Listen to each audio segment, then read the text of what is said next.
What's up, nation? Welcome to another edition of the Wise Take MLB DFS podcast.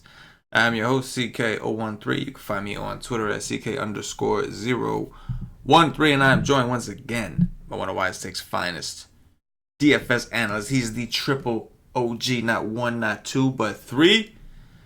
Mr. Patio Joe. You can find him on Twitter at Patio Joe Ref. Joey, my man, how was your weekend? Weekend was okay, surviving. We celebrated, still had some birthday celebrations, went out to a very nice dinner, had a surprise birthday dinner with some friends there. So that was really nice. And then then Saturday, we went to a fair. And then Sunday, we went down to another birthday party, doing the family life, surviving, trying to get to 7 o'clock. And then, and then I can do stuff. But it's tough, man, especially in the summer. Yeah, man. With these kids, man, they run you down. Yeah, so I mean, it sounds awesome in a way because, I know, but right now I'm digging not having to worry about that stuff. Me and my wife today, man, we just set up the backyard, got the grill going. We still had the kids over. We had our niece and nephew over, so we got kids and that we could hang out with. But at the end of the day, man, when it's all said and done, it's a nice quiet house at the end. It's funny. My wife asked me what I wanted for Father's Day, and I go, what I really want for Father's Day, it's too much to even ask for. And she's like, what? I go, I actually want everybody to leave next Sunday until 10:07 a.m. so I can have 2 hours to research a Sunday day slate without any distractions, and I could just have a DF. Even if I lose, I don't care. Yeah. Just I see the Sunday lineups go up, and I see it, and I'm like, ooh, I'd love to play that guy. Yeah, I'd love to play that guy. I don't even want to tease myself. And we're trying, I'll just throw in a lineup, because I just don't do that, even though I want it so bad, And then so it's just, I kind of I want that. That's what I want, time. Yes. No, I can understand it, and it's funny you say that, and we talk about Sundays because today was a good Sunday for me. The last few Sundays have been good slates for me. The contests are a little different. They're nice. On DraftKings, you have a different variety I like. And like you said, some of the slates have been kind of good on these Sundays. And on top of that, when you have limited time, you have less time to think about it. Think about it. When the slate starts at 7 o'clock, or your time that's 4 o'clock, you got all day to think this over in your head and talk yourself off the good shit and talk yourself on the wrong shit. Sometimes it's nice to just have those couple hours and just you got to make quick decisions and go, rather than having I got 6-7 hours to look at this and make up my mind and not convince myself. But anyway, it was a good Sunday for me, and I made a big mistake though, Joe. I was a bit of a hypocrite. So I'm gonna tell you what I did. So that recently Paulie and I did a video on a strategy session for the members over at WiseTick, and we preached to them the importance of stacking, and specifically 5-man stacks. On our FanDuel 4-man stacks. And we said 4-mans are fine, but we strongly prefer the 5-man, Joe. And you know what I did today? I cost myself $50,000 today. I cost myself the DraftKings donkey today. I finished, I think, 8th in the DraftKings donkey, which was I don't even remember. I don't even know what it was. 700 something, whatever it was. And what I did, Joe, was I initially had a 5-3, 5 Twins, 3 Rays, right? And the pitchers I selected were Blake Snell and Ronaldo Lopez, who Ronaldo went out and smashed, by the way. Props to him. But anyway, so what I did, I had Rosario in there, right? But I had $300 kind of laying around, and I was like, I can afford to upgrade this particular position, and I did. I upgraded it to Avi Garcia. And went with a 4-4. Instead, I got off my 5-man that I've been preaching to the nation to do. I got off my 5-man, went to a 4-4. And Avi Garcia got me an 8, while Eddie Rosario had a 2 RBI single and a home run. Et cetera, et cetera. So, needless to say, had I had left Rosario in there and done the 5-man, which we've been preaching to the nation to do, I was a hypocrite. I did win a good amount of money, $3,500, but it just doesn't feel as good knowing that you made a mistake not following your own rules. You know what I'm saying? Just burn. Karma is a what. I went all in on a Twins today. I had 5-man twin stacks. I had 2 5-man twin stacks and 1 4-man twin stack. And while the 4-man did well, that was because I had Lau and those guys to double dunk. But The 5-man would have won it all. And, I effed up, Joe. I did. Mm-hmm. I effed up, man. I did. My thing is I go in there with that. You go in there with that mantra, but then if you set a lineup that might be against that mantra and it's set, don't change it at that point. Yeah. You know what I'm saying? Like, if you already broke the rules, don't go back just because, well, I don't want to break my rule. Yeah. You know what I'm saying? So, but yeah, I know it's tough, I just say, concentrate on the good, that you're 3,500 I like up. that. Yes. Going into Monday. Some positivity. You know I'm with it. No. You're right. You're right. And I'm not trying. This is no sob story. I've actually been on a little mini heater over the last week or so. So this is not no like. You're right, Joe. I'm turning this into a sob story, man. I just won 3 G's today, man. Shit. You know what I mean? On a Sunday? Yeah, hell yeah. On a Sunday, man. I cut my grass, ate some good food. I won $3,000. It was a hell of a Sunday. You're right, Joey. Point is, though, nation, do as I say, not as I do. Stick to the 5-man, so you don't cost yourself the donkey. That's the moral of the story. But I like the positivity, Joe. Appreciate that. With that said, you got me motivated, Joe. You got me motivated for this next slate, which is a Monday 9-game slate. We have a little bit of weather. It looks like in the Northeast, particularly by me over in New York, Boston, that area. But we have like one pitcher that kind of stands out above the rest. Unfortunately, he's one of the pitchers that does appear to have some weird weather projected or nasty weather projected. And then we have a bunch of guys that like are either not good pitchers or they're decent pitchers, but they have really tough matchups. So I'm very curious to hear your thoughts. Start us off with cash games, Joe, as we always do. SP1. Let's just not take the weather. Well, you know what? We should probably discuss it. If the weather's not a factor, tell me who. And if the weather's going to be an issue, maybe give me a pivot. SP1 and cash games. All right. So to me, it seems like it is Chris Sale tomorrow. Just if there's no weather problems, it's going to be Chris Sale. It's just not what he's been doing. He's on a heater. He's facing a team in the Rangers who don't hit lefties very well. So it just makes it pretty simple. Don't try and overthink things. But if the weather isn't very good, I'm trying to see here. It says to me, wait, tomorrow's Monday, right? Okay, so afternoon. I mean, it says afternoon. It just says precipitation 0. I'm showing no rain tomorrow in Boston. I'm on AccuWeather. You on AccuWeather? Yeah, I'm on AccuWeather. Monday, June 10th. It says. It don't say any. It says hourly, nothing. Well, let's see. I do know that, like, me living where I live in Jersey, I know it that our forecast calls for rain. So I just blindly trusted it. I just blindly All right, trusted it says here 7 p.m. hazy, 8 p.m. rain, 9 p.m. rain. So maybe a late start or a in delay right. game. You know what I'm saying, because it looks like there's a little bit of a clearing between 10 and 11 and then rain at midnight again. So right. It don't really say how much or what the percentage chance is, but it says, it just says cloud coverage, just 100% cloud coverage, but it doesn't say. If the weather's clear, we're good, and if not, we have to pivot. So, tell them how it is. It almost looks like he would be a GBP option if there's bad weather. Sure, yeah. Yeah, somebody just said it's not supposed to rain until 8 tomorrow in Boston. So hey, Sale can strike out 13 dudes in an hour. So, like, you know what I mean? Like, all right, let's go. Yeah, let's go.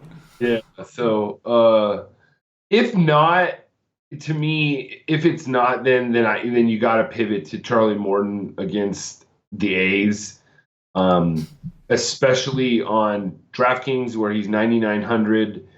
He's a little bit below Hyun-Jin Ryu. He's $500 less. Ryu is a good option too. I think if you had a more of a blow up potential, I think that there's more blow up potential in Charlie Morton than there is in Ryu.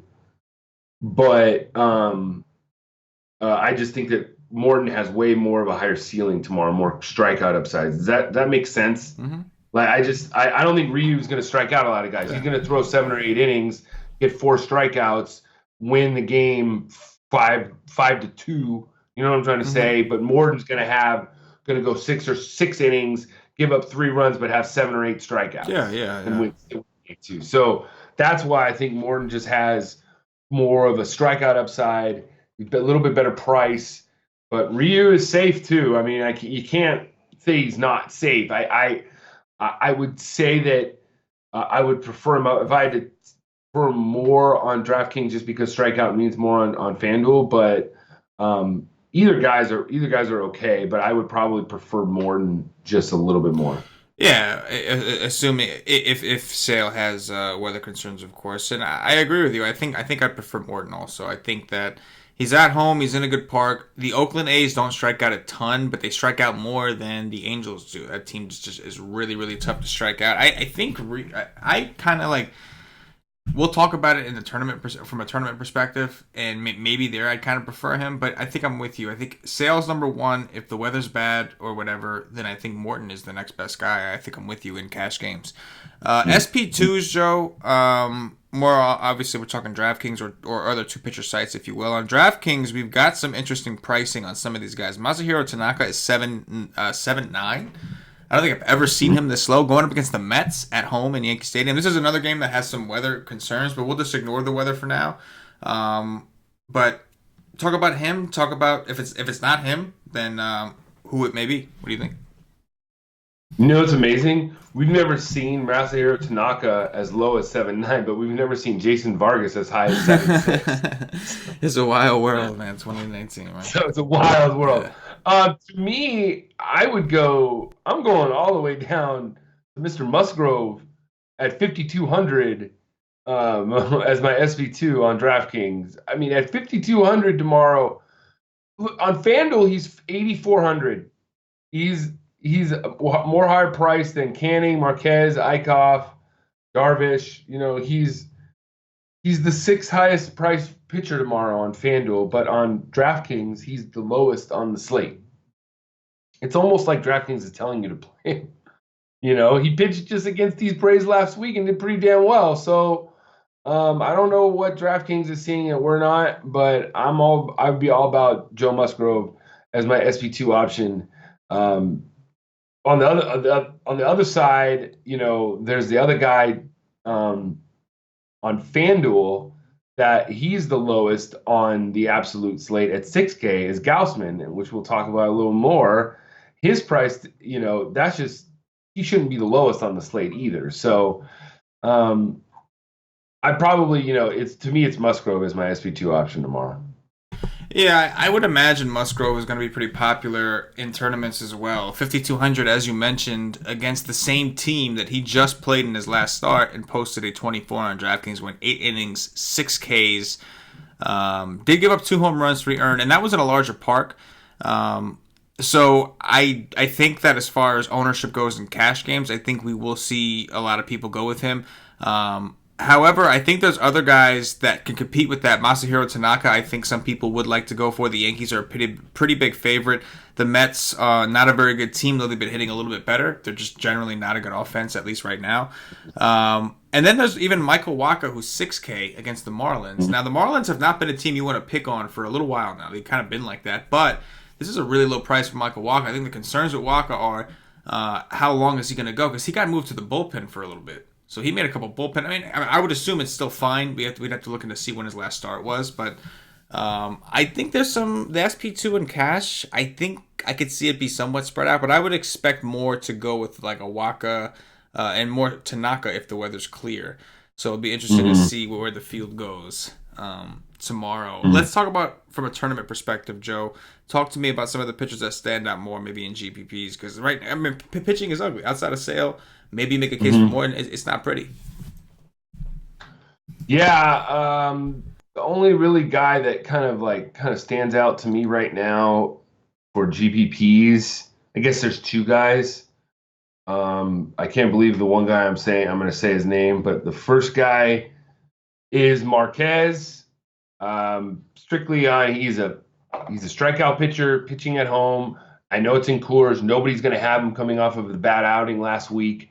He's 7,500 on FanDuel, and he has the capability to strike out 10 guys tomorrow against the Cubs. I don't mind him at all. The other guy, it's another matchup, is Anibal Sanchez against the White Sox.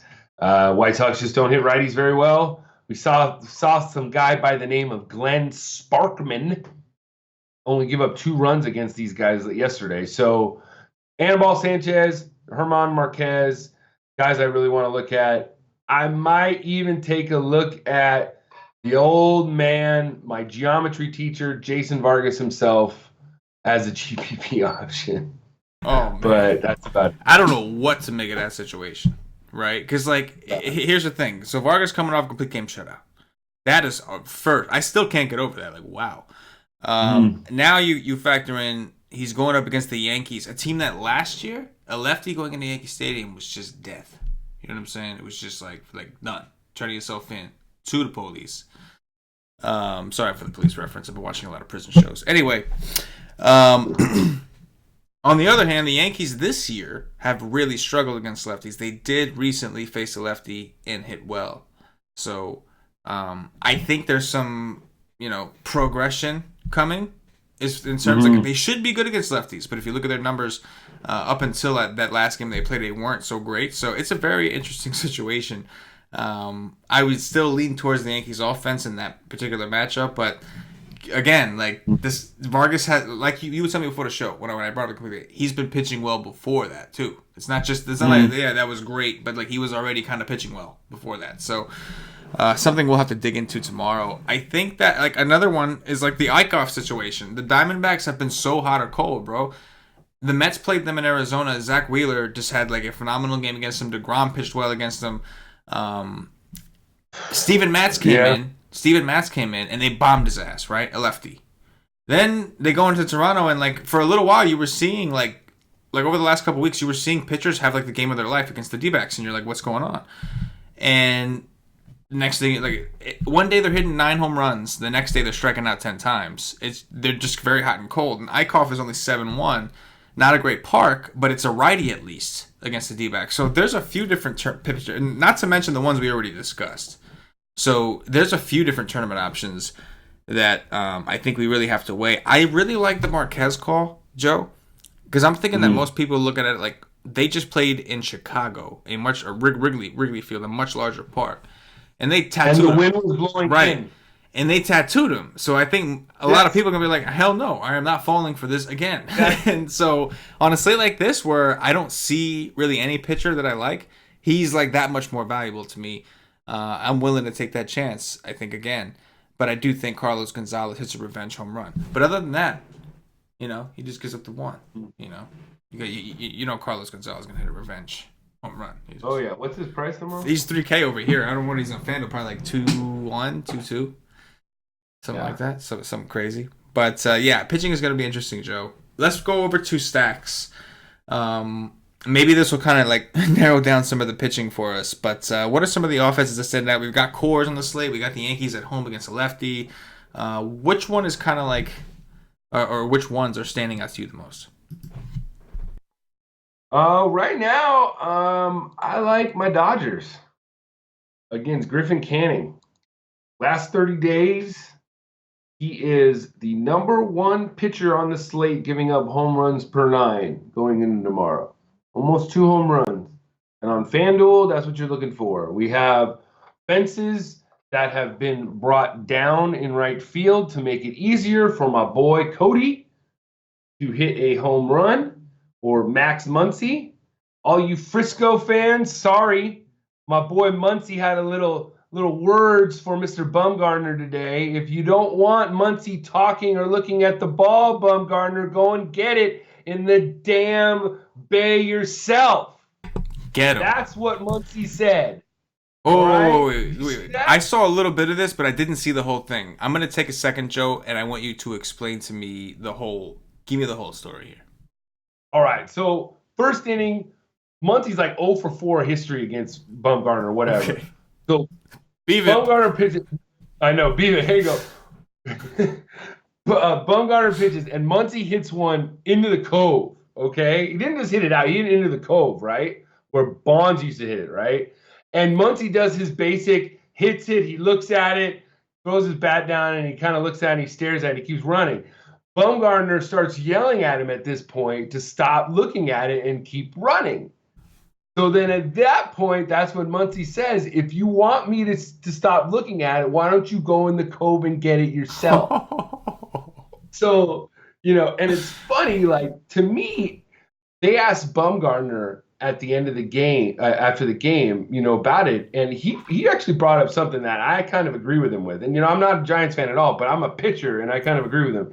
He's like, they've been telling these young guys to be who you are.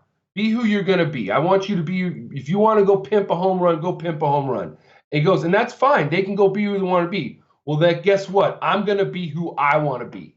You know what I'm saying? And if he wants to go and say that to him, he's going to say it. That's who he is. Mm-hmm. So I'm with it. That's what Bumgarner's basically saying. This is who I am.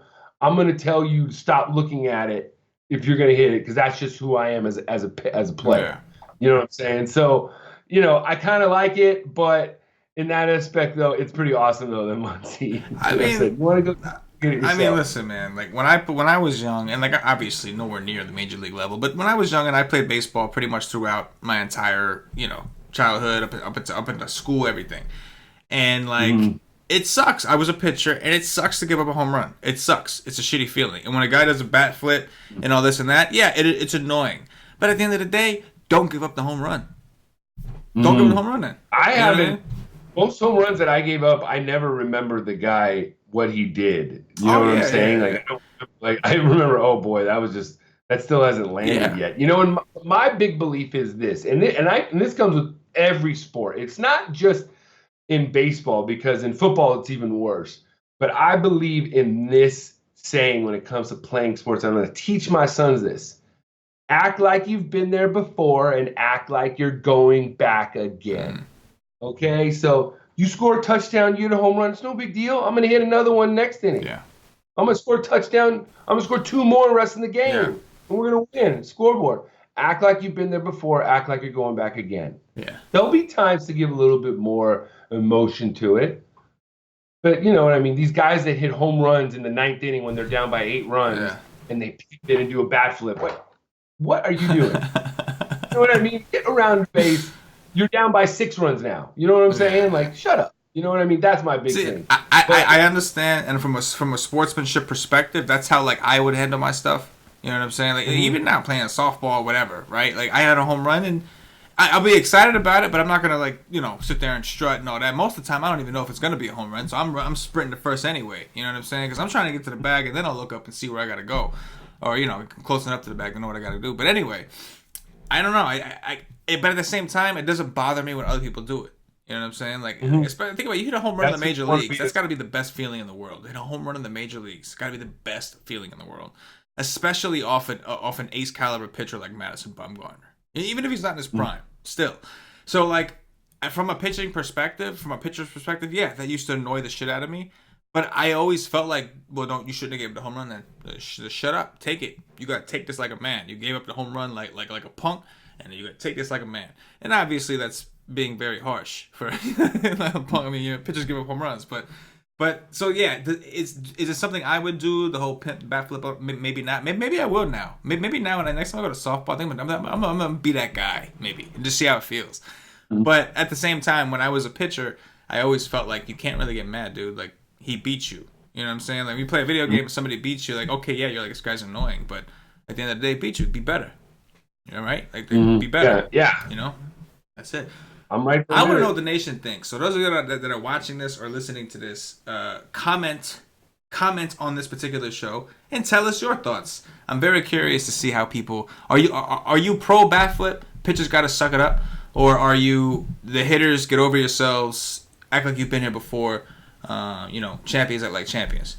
I'd like to hear what the nation thinks. Because let's flip it. Let's say every time, let's say in a big situation, the pitcher strikes out the batter, and then he looks at the opposing line dynamo and gives a crotch to yes. Yeah. Yeah. Oh yeah, forget about it. Same thing. It's at some point, where do you where does the line stop? It's now you're being disrespectful. You're right. You know what I'm saying? No, you're right. But you know what though? I will say this: how many times do you see a pitcher strikes somebody out and literally like fist bump, like yeah. Like that's kind of the same thing. Yeah. Like, so it's like is a fist pump disrespectful or a bat flip? You know what I'm saying? Yeah. I guess it's all perception. Yeah, I guess like when I struck out, especially when it was like a terrible nasty strikeout where I just like he did beat me. It's very blatant. He beat me, and the pitcher's just like like I remember thinking like. I should just snap your neck. Like, you know, obviously I never acted on it because I'm the kind of person I just got a little temper. So at first I'll get really angry, but I'll quickly tell myself like, "Yo, what are you doing? It's a game." You know what I mean? Like I'll calm myself down a little bit. But if you understand the situation that you're up with 2 on and 2 out, and he strikes you out and he gives a little emotion. Wait a minute. Yeah. I understand. If I was on that end, I would do the same thing too because I did. Yeah.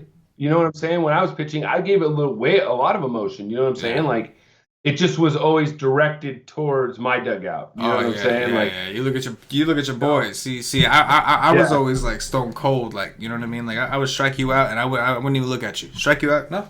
I just walk off, slow walk. Strike you out? Of course I strike you out, because that's what I do. And then I just walk off. That was how I was. So, you know, but either way, you can't always win because some people are going to say that's cocky too. So, Nation, tell us your thoughts. Joey, let's go to stacks. Who are your top stacks tonight? Yeah, like I said, I really like the Dodgers going against Canning. I like their lefties against him. My bad. Yeah, but I also like the other teams. Like I think we look at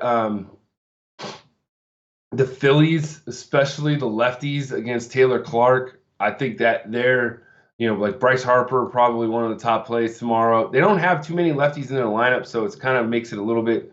Well, I don't necessarily like it that much, but hopefully Jay Bruce is up in the lineup next to Harper, maybe Cesar Hernandez. That's not a bad little combo right there. Taylor Clark can get hit pretty good. Don't mind, you know, we obviously said that Musgrove and Gaussman are options in GBPs or price options, but I think that you can also stack against them too with both teams, preferably the Braves more than the Pirates, but you could have both. I also like the D-backs too. I said that was my first look just because they have been hot. And this whole weekend, I think people were trying to go the other way, and the D-backs just kept on scoring a lot of runs. So we all know that this Phillies bullpen isn't very good. And then look at the Rays. That's another team against righties. They're back at home. Rays are money against righties. So those are the teams right off that I'm looking at. You know, the Dodgers are real interesting, Joe. I kind of like that, man. You got a bunch of lefties that don't really strike out. You have a park where they lowered the fence because they wanted it to be easier for some of their lefties to get the ball over there. Like, you know, I think that's kind of sneaky good. I like that. They got a high projected total. They're late. Most people would probably go elsewhere, like Coors, at least the Rocky side of that game, and other offenses in general. So I do like that, Joe. I that's one that I didn't even like really look at, but I think could be very sneaky. The team that it stood out to me the most is the Tampa Bay Rays.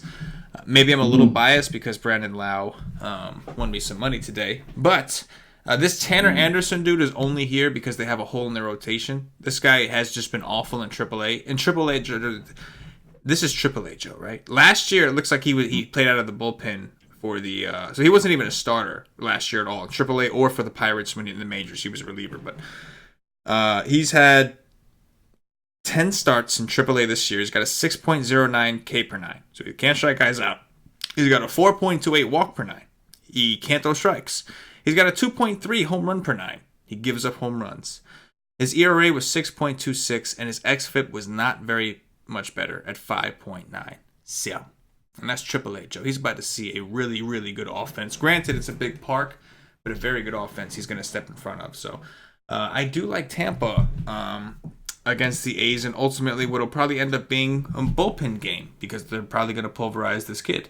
So maybe they have to take the L and just leave the kid out there because they have no choice. I don't know, but curious as to why. Maybe he was just the only one fresh. I'm curious as to why they pulled him up. You don't got nobody else pulling up this guy. You know, there's nobody else down there. You got to pull up this guy. You know what I mean? Yeah, one more team I think that's good just because we don't have a run total on them though is the Nats against Odrisamer Despaigne. Spania, yes. I mean, he's just. I mean, we remember. I mean, we've back in the day. I mean, he was like DFS gold back when there was like fantasy aces and stuff. Like way back in the early DFS days. Like the Spanier, the Sox, bad bullpen, in a good park. The wind supposedly blowing out 12 miles an hour. What am I missing here, CK? You know what I mean? Nationals I'm tomorrow. with you, bro. You know, guys like righties, all of them. I don't mind it. Even Matt Adams, 2.7. They're all good. They're somewhat affordable too. I don't mind that at all. I mean, the Coors game it stands on alone. We talked about Marquez and how Marquez is a great option, but obviously you can always stack Coors. And I just don't know. Like to me, as a cash game guy, I just don't know if there's anybody you necessarily need in cash tomorrow from Coors at this point. There's no like value. Maybe Cargo at 3-1, I think would probably be the highest owned guy out of all the guys on in tomorrow in that Coors game. But I don't know. I think I might right now. I might be fading that game. What do you think? What are you? What's Yeah, I mean, we talked about Marquez, and I still think that's for a tournament approach is still tempting. I don't mind Coors. Like if somebody was dead set, like no, I'm playing the bats. I don't have a very strong argument because Coors has gone off a lot this year, and Oh yeah, and to be honest, last year fading Coors worked out well for us. We've always been as a company, we've typically gone underweight on Coors, and it did good for us last year. This year, it's kind of bitten us in the ass. especially first game back though. Yeah, Too, no, first game back absolutely. the day to fade. They Yeah, say. no, absolutely. But regardless of any of that, like I just first of all, if I'm going one side here, I'm probably going Rockies, right? Mhm. And second of all, it just looks like it's going to be very difficult on DraftKings to do a full stack of the Rockies. All the Rockies are priced up. Blackman is 5.8, Story's 5.9, Dahl is 5.3, Arenado 5.5, Murphy 5K. So the only affordable guys are like McMahon, Desmond, and Walters. And I just don't. I don't know. Like you're gonna have to double punt both of your pitching spots, and that just Mhm. seems like on this slate. Like if Sale's a go, how the hell do you do that? But maybe that becomes a trend, and if Sale's a go, maybe that's what happens, and the Rockies go low owned because they're too damn expensive. We've seen that story been told before too. So I think it's a tricky one. As of right now, my instinct is to just go to another place. Like you mentioned, the Dodgers, I can get behind that. We talked about the Rays, I can get behind that. So my instinct tells me go somewhere else, but that's been a mistake this year. It has. Fading Coors has not been good. Can you believe? And somebody brought this up in the chat. And Pittsburgh man, like honestly, it's Pittsburgh Brew. I agree with you, man. We live in a world where Jay Bruce is 5,500 and Bryce Harper, the $400 million man, is 4,400 on DK. Yeah. That's the world that we live in. Yep. I mean, That's the world. yeah. Like, what year is this? Is like Bryce Harper still in high school and Bruce is like a rookie or something? Like, I just That's the world, man. that's just crazy to me. Like, I just DraftKings is weird to me. Like, their pricing is just they make it almost like impossible to do what you need to do.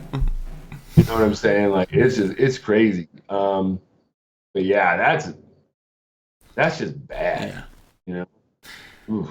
All right, Joe. I think that's going to do it for the slate breakdown portion. At this point, going to remind everybody, if you haven't checked us out at whitestake.com, you know the drill. Go over there, see what it is we do. Come join the nation. Get yourself a day pass if you want to try the content out. It's $2.50 for one day. You'll get access to all the MLB content for one full day. We do have all the content tomorrow. We should have a cheat sheet from Cam. We should have the YA stream, which is a live stream we do 2 hours before lock. We got the cash game article, tournament article. And the Slack chat's always bumping. The day pass, you don't get the Slack chat though. Sorry, for the Slack chat's only for monthly members or higher. So day pass gets you the content. You can try it out. Then you get yourself a monthly membership or a season pass or a year pass or a quarterly, whatever you want to do, and then you'll get access to the Slack chat, which is where the nation chops it up on the daily. Just becoming better DFS players by day. Talking crazy shit by night. That thing turns pretty wild at night. You never know who's gonna pop up in there. But anyway, go. DK, CK, before we go to top threes, Yeah. we got a couple questions What's here. up? We want to know. This guy wants to know. First of all, does Weissake still do parlays? Do you do parlays here and there, or what? I don't ever really write up parlays. Usually, I'll write up straight bets. Sometimes I will. I'll write up a bet for like 3 games sometimes, and you can parlay it if you want to. But I typically not that I'm against parlays, but I usually bet 1 game at a time. I just like because for parlay you need all 3. I'd rather play DFS and have the upside there. I use sports betting as like my cash games, sort of. So I haven't written any betting stuff in a little while because we've been so busy with the DFS stuff. But yeah, we'll still be releasing articles for free for now on the site from time to time. I'm gonna throw you out 3 games tomorrow. I want you to tell me who's gonna win, okay? And then at the end, tell me if you like the Cardinal stack tomorrow's. And then we have comments about maybe stacking against Waka tomorrow with these righties because Waka's terrible against righties. So who's gonna win between the White Sox and Nationals winning that game? I think the Nats are gonna win. We're saying stacking against Despaigne, that kind of stuff. I want to. My problem with the Nats, I have a hard time betting on the Nats because their bullpen is so bad. I have a real hard time doing it, especially in a park like this. As of right now, I would lean towards Anibal. I think Anibal pitches well, but we haven't really dug into Despaigne. We don't really know what he's been up to. I know he's been in AAA. So for now, I can side with Nats, but I can tell you right now, I very rarely will bet on the Nationals, or because of how bad I believe their bullpen truly is. D-backs Phillies. Who's winning that one? I want to say the Phillies. This is going to be like a bullpen game, more or less. Well, not exactly. I shouldn't say that about this guy. I'm like completely disrespecting this pitcher, whose name I don't even know. What's Taylor Clark? There you go. So I would lean towards the Phillies. Like they're hitting the ball hard. They're home in a good park. I think Eichhoff is a decent pitcher at least. I know the D-backs have been hot, but yeah, I would lean towards the Phillies in this particular. Get you some Bryce Harper at fofo. And finally, Pirates versus the Braves. I think the Braves win this. I honestly I don't even really talk about it, but I think the Braves hit Musgrove this time around. I do. I should have mentioned it more in the stack, so I'm glad you asked that question. I think I only talked about the Rays, and then I just kind of blanked. But we actually have a lot of good offenses. Well, I kind of went off. Yeah, I just for some reason I thought I talked about all this, but then I realized when you brought it up, I was like, I didn't. Like, I like the Braves offense and Yankees offense, but anyway, yeah, I think the Braves win that game. Right. Cardinals. What about the Cardinals stack tomorrow against Alcantara? He's been sneaky good, to be honest with you. I was actually want to maybe look into him because though Alcantara still only has 2 pitches, so I'm just wondering what's he doing. You know what I mean? Like, what do you think? I can never get the Cardinals right this year. It seems like I'm okay with the Cardinals. I don't particularly like them over some of these other offenses. I think we have a lot of really good offensive spots. They don't have a very good park. Miami's bullpen is like it's like somewhat good. They have like a hybrid of like good guys and bad, and you don't really know which ones you're gonna get. You're kind of rolling the dice. I think the Cardinals are fine, but we just have a lot of other offenses that I like more. But they will be low owned. They will be low owned in that park. All right. Now it is time, Joey, for the Cash Game Core top 3s, all that Dong Watch, So, Cash Game Core, Sale, and who for now for the SP2? Sale and the guy that we want to stack against with the Braves, Musgrove. Fair enough. The thing is that if Sale is good tomorrow and you're going with Sale, to not go with Musgrove with all of these high-priced hitters and Coors and stuff like that, I just think it's like the way to go with Sale and Musgrove. What do you think? If that's I don't know. I mean, I think I'd rather look towards a Tanaka or a Waka. I know that means you're not playing Coors really in cash, or you're picking like one bat to play in cash. But in cash games, like I've learned to prioritize the pitching on DraftKings just to lock in those points, because if you take a guy who gets you a negative, you are screwed. You know what I'm saying? Like, you are royally screwed in a cash game. And so I would probably look more like Tanaka if that's off the table. Then I think then now Musgrove and some of those guys look more interesting. You know what I mean? All right. All right, I'm with it. Who is the stud, Joey? Who's the stud you want to jam in there? I'm going with my boy Belly. Boom, I like it. On DraftKings, I think like he's not really a stud, and like okay, you can want to grab a Coors guy, that's fine. But on DraftKings, I think you have to play Bryce Harper at 4,400. Yes, I was just saying right. like, at 4-4. Yeah. Like I feel like that's like the play. Yeah, on DraftKings, yeah. Maybe your boy Lau, he's the same price. Yeah. It's that boy against Anderson. I could see that. Yeah. I know like the Rays. I think that's a decent option. Yeah, I think. I also see. I think we'll go Harper for now. He's cheap. I think he'll be very popular in cash games tomorrow. Value guy on FanDuel, Joe? Is there one that kind of value guy on FanDuel? Yeah. Give me just a second. I got okay. Value guy on FanDuel. A Stevie Brown BVP special with 4 home runs against Michael Walker. Starlin Castro is not a guy that you want people knowing hit 4 home runs off you. I mean, it was when he was younger. It's a Stevie Brown BVP the special. BVP special, that, right? Yes. And on DraftKings, your value play is Carlos Gonzalez at $3K. I like Marquez in tournaments, but in cash games, I would play Carlos Gonzalez because there's no way I'm playing Marquez in cash. So. No. On one way or another. Long Watch Show, who's going deep? Bellinger. I'm with it. I'll go with Harper. Just, keep it simple. I'm doubling down and going Corey Seager. I like it. I will go with Austin Meadows. And I am going to finish with Juan Soto. I like that. I will go with Freddie Freeman, who has recently been back to his Freddie Homers form, and that's the Long Watch. Yeah, it's funny. People were saying, and it's true. I looked at his numbers. They're like he's like having a career year quietly. Like he has like 18 home runs. Oh yeah, and, Freeman, he's woken up because there's like all these other like stars around him now. Yeah. Lacuna, Swanson, Albies. Yep. They Donaldson can move over there. Riley. Mm-hmm. Yeah, and Freeman's just kind of under the radar, just raking. Rake and bake. To be honest with you, the Braves might be like the one team that would, as a Dodger fan, that would scare me a little bit. Yeah.